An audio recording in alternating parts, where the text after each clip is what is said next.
Sabe o que eles estão fazendo?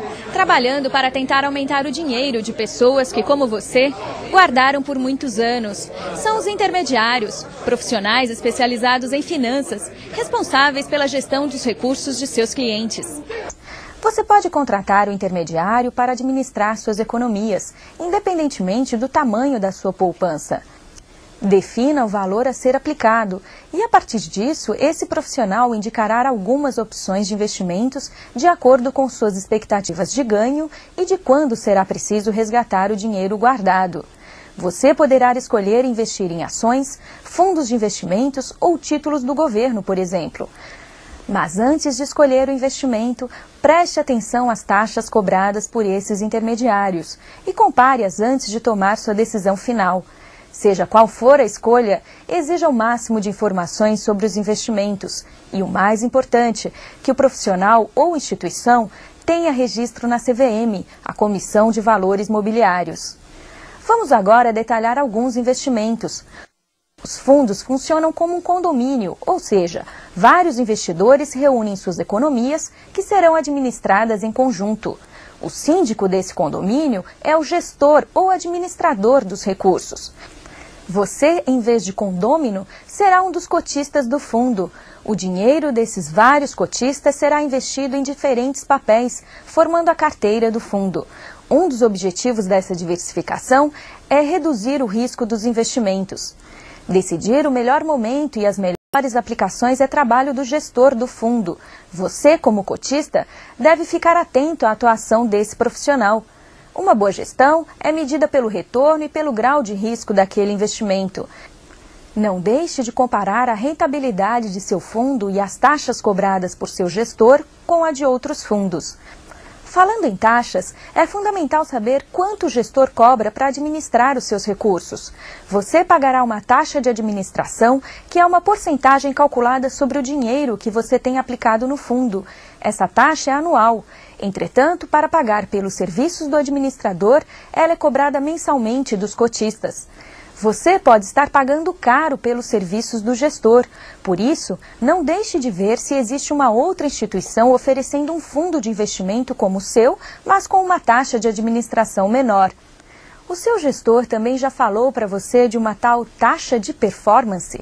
Alguns fundos tomam como base de um rendimento um indicador financeiro. O mais usado é o CDI, que é a taxa cobrada entre bancos sobre transações realizadas no mercado financeiro. Quando um fundo cobra uma taxa de performance, o cotista terá de pagar uma taxa extra sobre a rentabilidade que ultrapassar o indicador escolhido. Não deixe de perguntar ao gestor onde o dinheiro está sendo aplicado. No caso de um fundo de ações, quais papéis o fundo poderá comprar?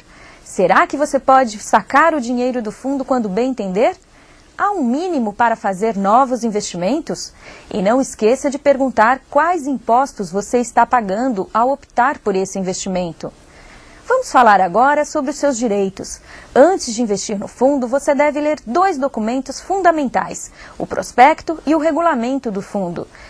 Leia atentamente o prospecto e não invista até que todas as dúvidas sejam esclarecidas, principalmente as dúvidas sobre os riscos daquela aplicação. Cobre informações claras sobre os pontos considerados confusos. Todas as informações precisam estar explícitas, de preferência disponíveis de uma maneira didática. Passemos agora aos riscos. Os fundos possuem diferentes níveis de risco, que variam de acordo com os papéis que formam a sua carteira. Essa informação deve estar explícita no regulamento. Se o gestor não cumprir as regras do fundo ou se você se sentir lesado, reclame. Para comprar ações de companhias negociadas na Bovespa, a Bolsa de Valores de São Paulo, você também precisa de um intermediário, nesse caso do corretor. Apenas as corretoras e as distribuidoras têm autorização para operar nas bolsas. Você encontra a lista dos intermediários que podem fazer essas operações no site da CVM ou da própria Bovespa. Investir em ações é simples. Na corretora, você vai preencher alguns formulários que são necessários para que ela possa fazer o seu cadastro como investidor de valores mobiliários. A venda de suas ações também deve ser feita pelo corretor. Procure saber quais vantagens cada corretor oferece e avalie se o custo-benefício compensam sua escolha. A ordem à corretora pode ser feita por telefone, porém algumas instituições já oferecem a facilidade de investir pela internet. Esse recurso é chamado home broker. Entretanto, como toda transação eletrônica, o home broker está sujeito a falhas, como por exemplo, a conexão pode ser interrompida antes do fim da operação. Por isso, tome os mesmos cuidados sugeridos nas operações bancárias via internet. Não revele sua senha a terceiros. Proteja seu computador com antivírus, mas não se esqueça de atualizá-lo sempre. Não abra arquivos desconhecidos, pois podem conter vírus. E acesse apenas os sites seguros. Feita a operação na Bolsa de Valores, você pode se perguntar: cadê a ação que eu comprei? Bem, hoje em dia as ações adquiridas pelo investidor são escriturais e nominativas. Isso quer dizer que as ações são creditadas numa conta exclusiva do investidor, aberta por uma instituição que faz a custódia, isto é, que guarda aquele ativo. No caso das operações da Bovespa, quem se encarrega de registrar essas operações é a Companhia Brasileira de Liquidação e Custódia, a CBLC. Assim, são 2 os comprovantes de que sua ordem foi realizada com êxito. O primeiro vem da própria corretora, que envia a você uma nota de corretagem confirmando a execução da compra ou venda, no preço e na condição que você ordenou. Suas operações feitas na Bovespa também podem ser acompanhadas através daquela conta de custódia que você passou a ter na CBLC.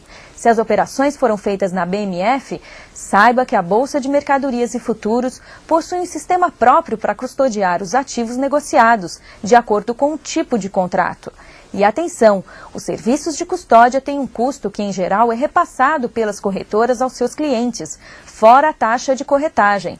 Por isso, é muito importante ler o contrato e esclarecer as dúvidas com os intermediários que você for escolher para gerenciar o seu dinheiro. Outra opção de investimento é o Tesouro Direto, o portal que oferece a compra de títulos da dívida pública pela internet. O volume mínimo de aplicação é de 20% de um título. O Tesouro Direto tem como público-alvo pessoas que procuram tranquilidade financeira em seus investimentos.